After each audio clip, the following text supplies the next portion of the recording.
Hello friends, मैं प्रदीप और आपका स्वागत है मूवी क्रिटिक्स में। आज हम बात करने वाले हैं मलयालम की 9 मूवी के बारे में। जी हाँ फ्रेंड्स, ये फिल्म को रिलीज हुए 3 साल हो चुके हैं। ये फिल्म हमें 7 फरवरी 2019 को देखने को मिलेगी। ये फिल्म का जॉनरा है वो हॉरर थ्रिल है। में हमें पृथ्वीराज सुकुमारन, वामिका गबी, ममता मोहनदास और प्रकाश राज ये मेन लीड रोल में हमें देखने को मिलेंगे। फिल्म को डायरेक्शन दिया है जेनियस मोहम्मद और इस फिल्म की राइटिंग भी जेनियस मोहम्मद ने की है। 9 मूवी की जो सबसे खास बात ये है कि ये फिल्म हमें पृथ्वीराज सुकुमारन की जो उनका प्रोडक्शन हाउस है उनकी ये फर्स्ट मूवी थी और इसी के साथ साथ सोनी पिक्चर्स की ये मलयालम में फर्स्ट डेब्यूट फिल्म थी। इसी 9 मूवी का जो बैकग्राउंड म्यूजिक है वो शान रहमान और शेखर मेनन ने किया है। अगर हम 9 फिल्म की स्टोरी के बारे में बात करें तो जैसा कि दुनिया की मिथकों और अंधविश्वास को ट्रिगर करने वाली एक वैश्विक खगोलीय घटना से बचने के लिए तैयार करती है। अल्बर्ट लुइस पाता है कि उसकी समझ से परे शक्तियाँ और उसकी निजी जीवन को खतरा है। क्या बहुत देर होने से पहले ये अपने बेटे आदम को बचा पाएगा? इन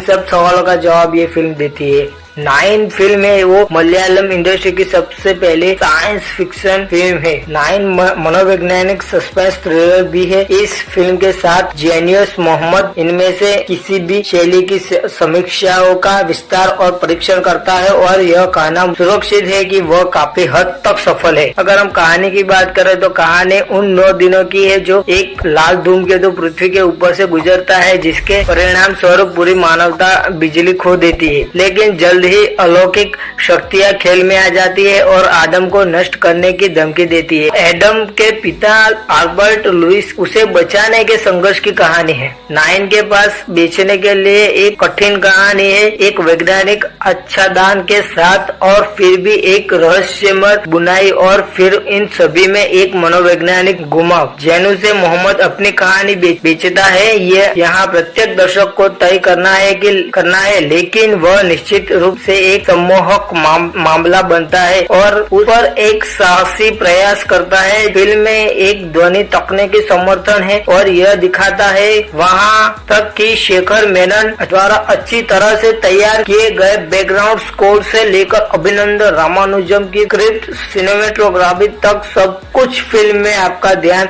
खींचता है। एक बार भी फिसलता नहीं, ये केवल कथा के आकर्षण को जोड़ता है। हवा के रूप में वामिका गब्बी और एडम के रूप में मास्टर आलोक अपने संबंधित पात्रों के रूप में विशेष रूप से अच्छे हैं। कोई चाहता है कि केवल वामिका का चरित्र अधिक स्तरित हो और उसके पास खड़े होने के लिए एक उचित आधार हो। साथ ही एक पंजाबी वामिका को मलयालम प्रभाव वाले हिंदी क्यों बोलनी चाहिए? अगर हम पृथ्वीराज सुकुमारन की बात करें तो वो खगोल वैज्ञानिक अल्बर्ट लुइस के रूप में अपने आराम क्षेत्र में है।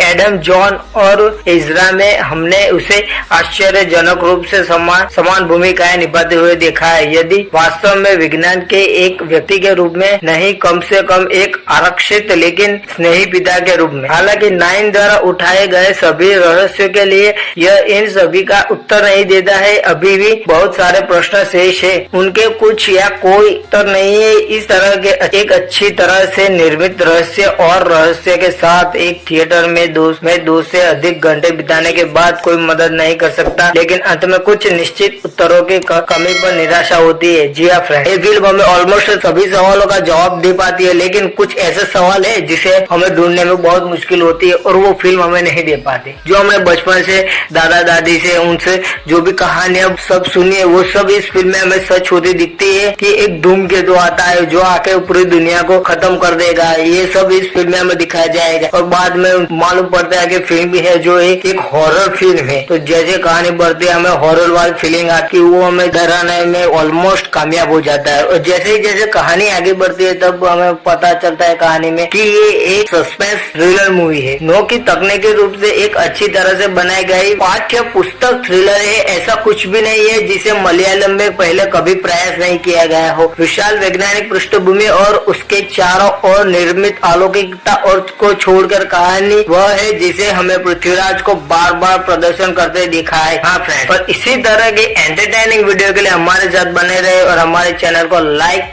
शेयर और सब्सक्राइब करना मत भूलिए।